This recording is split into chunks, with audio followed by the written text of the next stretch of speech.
keberhasilan ahli Al-Quran itu adab. Buka Quran surah ke-35 ayat ke-32, paling kiri sebelah atas. Thumma awrathnal kitaba alladhina istafaina min ibadina. Kemudian kami wariskan Al-Quran itu kepada hamba-hamba yang kami pilih. Awas, ada yang rajin baca one day one juz, one day one ayah, kan?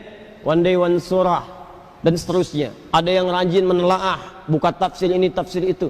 Ada yang rajin menghafalkan, ya Masya Allah. Tapi maaf, apakah semua orang itu dianggap benar oleh Allah ketika berinteraksi dengan Al-Quran? Tidak. Ada 3 golongan. Faminhum zalimun li nafsi.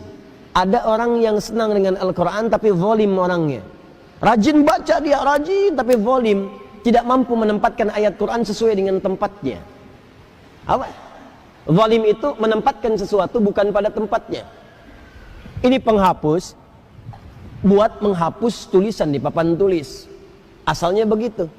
Tapi digunakan untuk melempar orang misalnya. Nah, itu zalim namanya.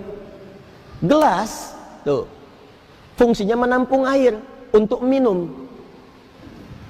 Gayung fungsinya untuk mandi. Ada orang minum pakai gayung, mandi pakai gelas. Itu zalim namanya.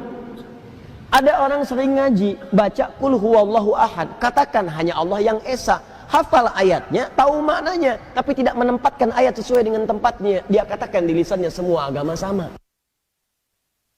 Dibin, celaka orang-orang yang dusta, hafal ayatnya, sering baca, tahu artinya, tapi dia berdusta. Itu zalim namanya. Jadi ayat-ayat itu tidak dipraktikkan dalam perilaku hidup, adab tidak ada.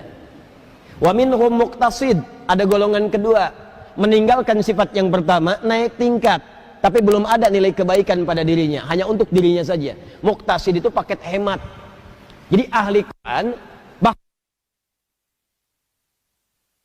kalau perilakunya nampak kegiatan sehari-hari sering mojok di masjid misalnya, atau dekat tiang-tiang nyandar, baca ngulang-ngulang hafalan, tapi kalau diminta, mas bisa ngimamin, yang lain saja. Itu paket hemat kata Quran. Hemat untuk dirinya, belum bisa diberikan pada yang lain. Yang ketiga, wa minhum sabiqum bil khairati biidznillah. Ada ahli Quran, kesuksesan interaksinya dengan Al-Quran dibuktikan dengan menampakkan perilaku baik dalam kehidupan. Sabiqum bil khairat, kalau bisa nomor 1 dia mengerjakan kebaikan. Jadi ciri orang yang berhasil dengan Qurannya, kata Allah, adalah adab.